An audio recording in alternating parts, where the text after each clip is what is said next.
পৃথিবীর সব মেহনতি মানুষকে শুভেচ্ছা জানাচ্ছি। মেহনতি মানুষকে শুভেচ্ছা জানিয়ে মে দিবসে আসলে শুরু করছি আমার একটি নতুন অনুষ্ঠান, জি হুকুম জাহাপনা। আমি জুয়েল রাজ। এখন থেকে নিয়মিত আসবো, আপনার সাথে কথা বলবো, সরাসরি আপনার সাথে কথা হবে আমার বিভিন্ন ইস্যু নিয়ে। আমাদের আই মিডিয়াতে আমাদের এই অনুষ্ঠানটি আপনারা দেখতে পারবেন। আহ, আশা করছি প্রতিদিন বা প্রতি সপ্তাহে অ্যাটলিস্ট 3-4 বার আপনাদের সাথে হয়তো বিভিন্ন ইস্যু নিয়ে কথা বলবো। তো যেহেতু মে দিবসে আজকের এই অনুষ্ঠানটা শুরু করছি, তো আজকে আসলে শ্রমিকদের কথা নিয়েই, শ্রমজীবী মানুষদের নিয়ে একটু কথা বলতে চাই। কারণ আমরা তো যেরকম জাহাপনার দেশে বসবাস করছি। কারণ আমাদের প্রধান যিনি আছেন, তার সাঙ্গপাঙ্গ যারা আছেন, তারা সবাই আসলে যা বলছেন সেটা আমাদেরকে মেনে নিতে হচ্ছে, সেটাই আমরা মেনে নিচ্ছি। মানে হচ্ছে কি, জি হুকুম জাহাপনা, আপনি যা বলছেন তাই সত্য। তো আজকে মে দিবস উপলক্ষে তিনি যেটা বললেন যে নতুন বাংলাদেশ গড়তে হলে এই শ্রমিকদের বিশেষ করে মূল্যায়ন করতে হবে, আহ, তাদের সাথে তাদেরকে মর্যাদা দিতে হবে।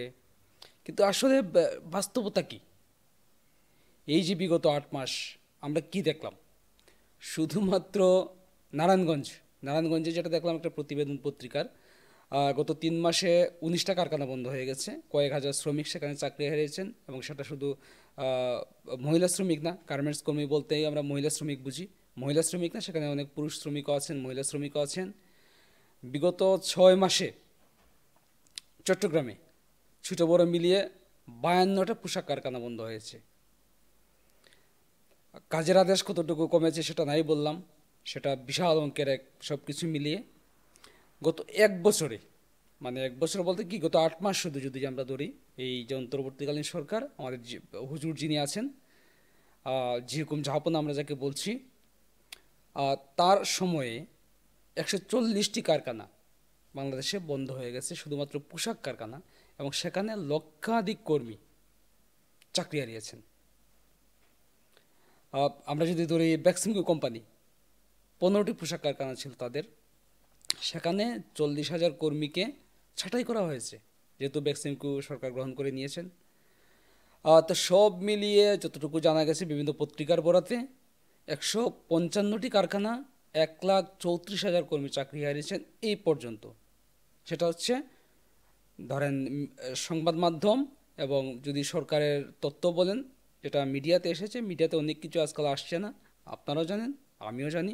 তাই হয়তো আমরা বিভিন্ন মাধ্যম থেকে কথা বলছি, যেহেতু সত্যগুলো বের হয়ে আসছে না।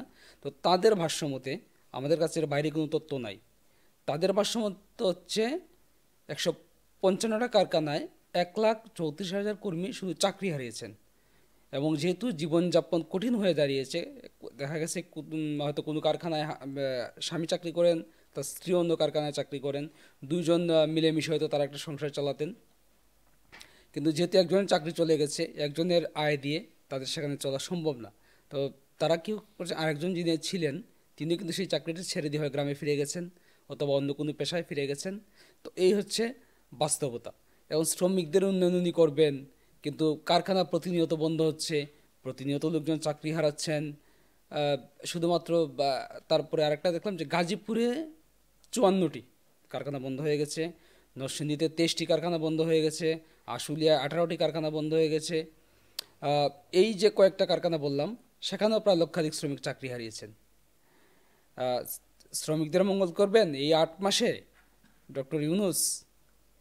কতটুকু মঙ্গল করলেন এই শ্রমিকদের, শ্রমিক ভাইদের, শ্রমিক বোনদের, বা মেহনতি মানুষের? শুধু শুধু গার্মেন্টস সেক্টরটা আমি বললাম।